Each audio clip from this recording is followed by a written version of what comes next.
everything about this project or experience has gone wrong. It's just been mind-boggling bad. Okay. I years ago I got a hold of a schematic when I worked at RCA, and one of the engineers gave me the schematic. Another guy got all the ICs I needed for the clock. He gave them to me. They didn't give me the circuit board. RCA was making digital clocks, TTL digital clocks, and putting pneumatrons in them and giving them to customers that had bought a lot of pneumatrons. It's like an executive gift. And the clock had some wacky problems. The guy used to design it. He used an SCR to take the AC signal, the 60 cycle, and convert it to digital. I changed mine. An engineer said use the, I think it was a 7402. You hook that to the AC on the secondary side of the transformer, and you get out a nice little pulse that would go to your 7490s. So I built the digital clock, and I noticed there's a lot of chips in the 12-hour section. And I made some comments, and the guy who designed it just kept quiet. He didn't say, well, if you can do better, you do it. I just said to him, there's a lot of chips in that 12 o'clock section, and a lot of them were DTLs. There was flip-flops, DTLs. I think there was a 7490 in there. But I was like, damn. So I wired it all up, made a really nice circuit board. I wired it on a vector board. Here's what a vector board looked like in those days, with an edge connector. And I made a bracket up with some doorknob pneumatrons, and I gave it to my father. He took it in, they vapor blasted, so he couldn't see any of the layout lines or the bending scratches and stuff. So it looked really nice. I had 4 doorknob pneumatrons, which were made by RCA, and they weren't available to the public, and they went into compactron type tube sockets. So I had this clock, and I had it on my bench at work. First, I had it on my bench at work, and then I took it home, and when I got laid off from RCA, I had it down on top of the TV set in the rec room. And then when I got a job in Radio Shack, I had it in Radio Shack. And this kid kept coming in and asking me about it. I had it for sale. I wanted like $25 for it. I had over $100 worth of IC chips in it. But anyway, the kid gets it to me, I think, for $15. And then at the time, I had been laid off from RCA. I went to different tech schools. I was going to go back to school. And I went into one tech school. I've told you the story before. And they're saying, let us show you what our smartest student has designed. And they took me over and showed me my clock. The kid that I sold the clock to passed it off as his final exam project. So I started like getting loud. I can get loud. And some other guy going by the door came in, another instructor, and he goes, you work at Radio Shack? I said, yeah. I said, that's my freaking clock. I sold it to some kid for like $15. He says, you know, I was in that Radio Shack. And he says, I had seen that clock. He says, you had it up on the shelf. I said, yeah. He said, I wonder what that was. I said, well, that's from RCA. And I'll tell him the whole story. So anyway, that's bouncing around in my head. So about a week ago, or more, I don't even know, I've lost track of time. I saw those doorknobs. A guy was put power to them in one of the videos. And I emailed him. I put a comment. We went back and forth a few times. And I told him, I said, when I left RCA, they weren't available to the public. And the ones he had no lettering on them, no branding, they call it. So I assumed that those were engineering samples. Okay, now the person that put them on eBay had ones with the orange paint, but I couldn't see where they were made. Now that whole operation for pneumatrons went to Brazil. Okay, so if you look at pneumatrons being sold on eBay, they're RCA design. They're made in Brazil. They actually say RCA Brazil. So as I'm thinking about this, and I scrapped out one of these nice vectors, and these babies were like $8. Okay, am I in the frame with it? So I salvaged these and I reuse them. And I just started getting nostalgic for that clock circuit. So I went looking. I said, I'll build the 12 o'clock section first. Okay? And I started building them. None of them would go. They all went from 0 to 11 11 o'clock, 0 to 11. I built like 5 circuits, and I'm saying, all right, I'm doing something wrong. But how come if I build 5 different clock circuits, they all have the same problem that I put in there? So I'm thinking my display decoder, I lost it. I've mentally lost it. I lost sleep. Right now I'm very tired. So I went digging around. I went way back in an old radio electronics online. You can read them all. And this is a Nixie tube clock. And the guy explains how the 12 o'clock circuit works. And then if you read it, he says you wire the Nixie tube wrong, off by 1 pin, and that'll allow it to do 12 o'clock instead of 00, 0. And I'm like, what? So I'm thinking, okay, so now I'm armed with that. I know. So I started looking at the circuits I had built, and I realized they want the clock to say 00, 0 in the 12 o'clock position instead of 12. See, the RCA clock spoiled me. The RCA clock had all these extra chips, so it would go from 1 to 12. Okay, there was no 0. Okay, except at 10 o'clock at night. Okay, so I had been spoiled. Let me shut this off, it's distracting me. I went through all these circuits, and I'm expecting that. Okay, I had the RCA clock. It was a little bit wacky in the 12 o'clock section. So now I got a more modern ones out of books. A few months difference. And they cheated. They absolutely cheated. They took a Nixie tube circuit, and they just, the person that builds it, 12 o'clock will be 00, 0.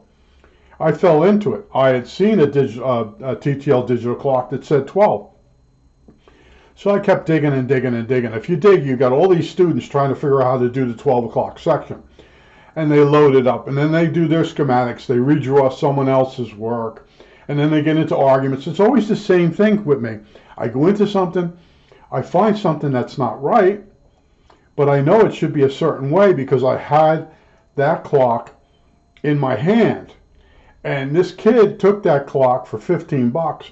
He went to a school, and he came off as being a freaking genius. And then I go in there taking a tour, and they're going to tell me, we got to show you what our smartest student built. And then there's my clock. There's the bracket that I bent, and my dad had it vapor blasted. Then the doorknob tubes from RCA that were never sold to the public, sitting in compactron sockets. Oh, and the bracket had a 44-pin connector that made it up with that vector board, so you could disconnect the display section.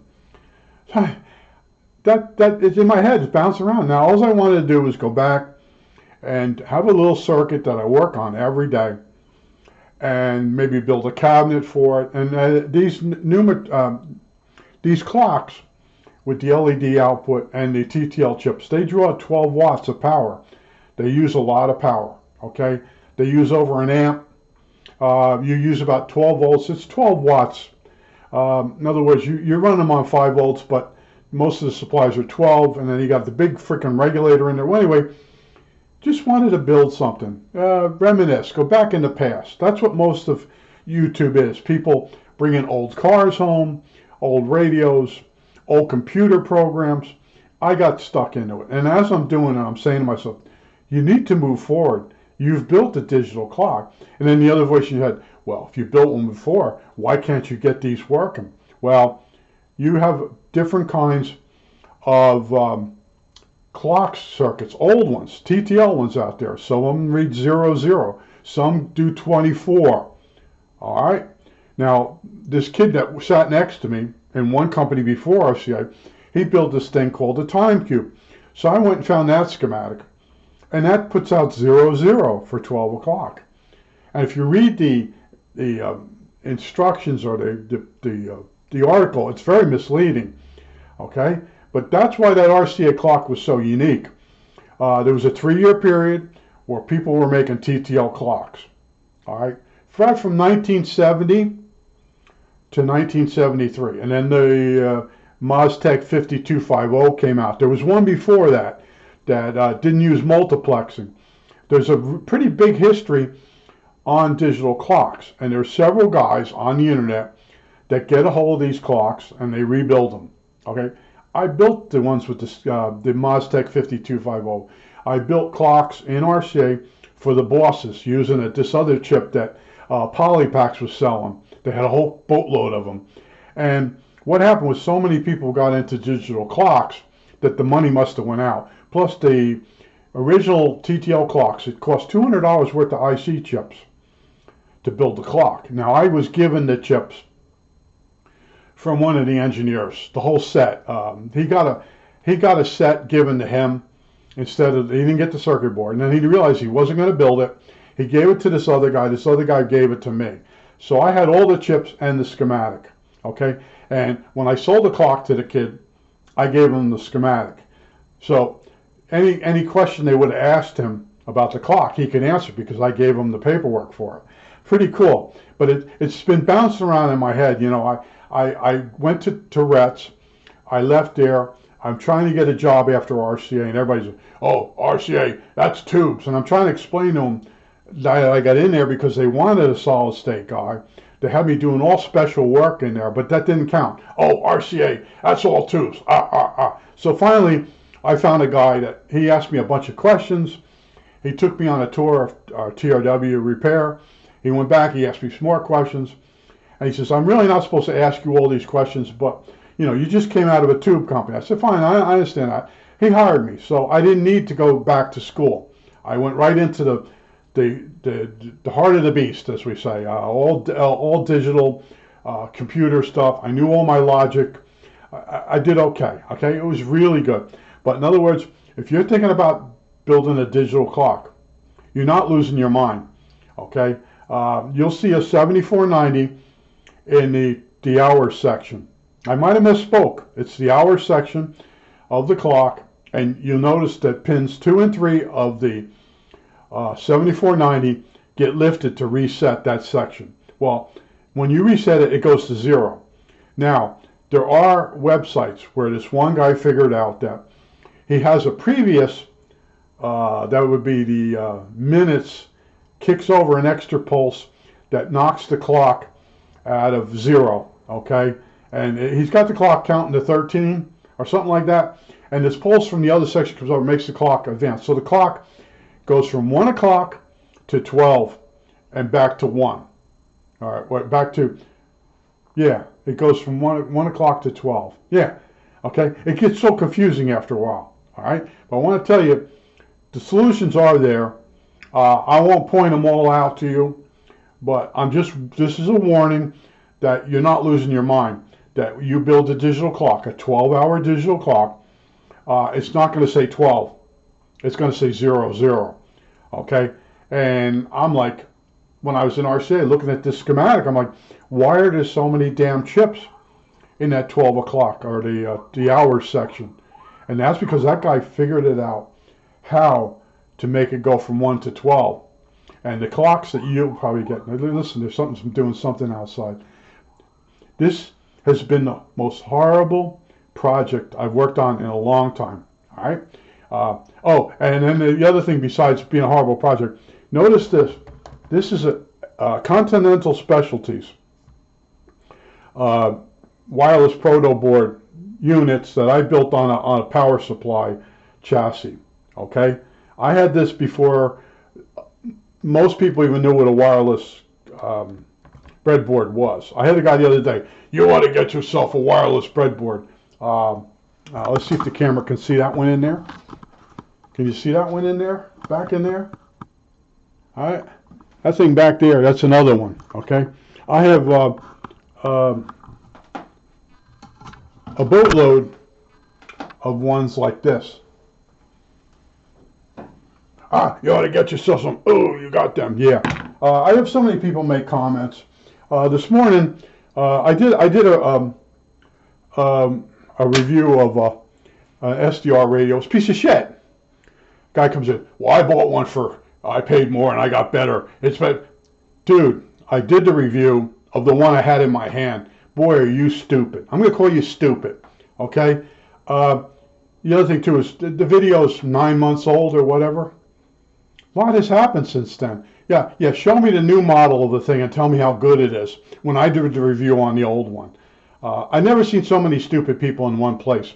But YouTube's got a boatload of them, okay? And this is probably my last video. I've had enough. I've had enough with the circuitry. When you go on the internet, you got people that just recopy someone else's schematic and pass it off as theirs. Then someone asks them a question, they can't answer it. You got people that ask a question and someone gives them an answer for something else. And I dug for days. I was digging. I'm like, what is going on here?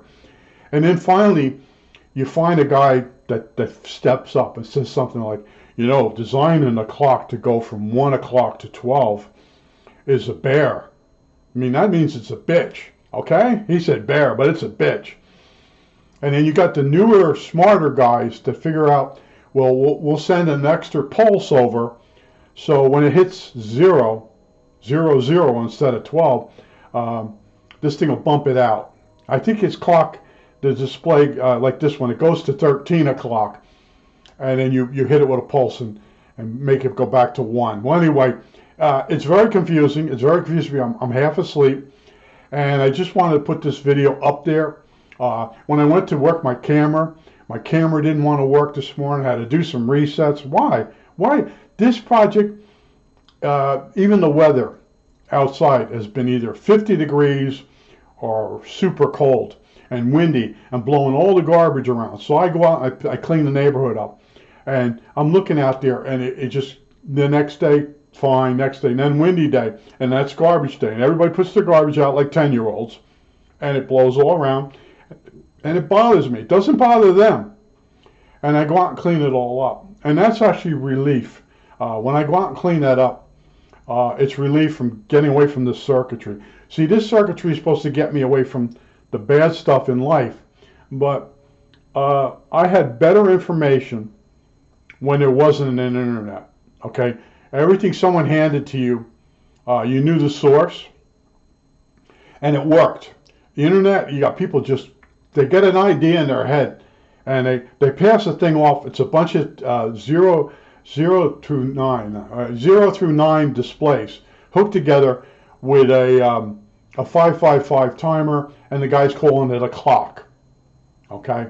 And it is sort of a clock, okay? You could set it up to, it's all seconds, or, well, anyway, you've seen the schematic and you're looking at it, and then you gotta start learning the schematics, what to look for, and that's not what I was doing. I just wanted to build a digital clock, a 12-hour digital clock, and it didn't work out, okay? I'm going to tell you, it didn't work out. I went into a rabbit hole, the twilight zone, whatever you want to call it, and I'm like, why is this happening to me? You know, when the circuit didn't work right, I went and got another circuit from a different clock, and it did the same thing. It was going from 0 to 11, okay? 0 is 12 o'clock, okay? So it was going from 1 to 0, okay, up at 12 o'clock. So 12 o'clock is 0, 0 on some of these clocks.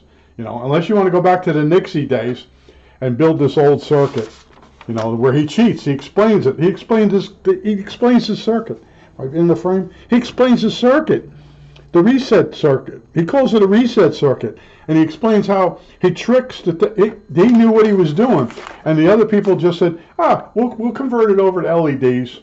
And yeah, 12, it doesn't read 12, it reads 0, 0. Yeah, let's go on. Let's move on. Yeah, that's the way the world goes. You know, well, shouldn't it say 12? No. People will buy it. People will build it. Most people will read the article and they'll never build it. That's the way the real world works. You know, I mean, I come along, I'm like, yeah, let me rebuild something I enjoyed building when I was in RCA.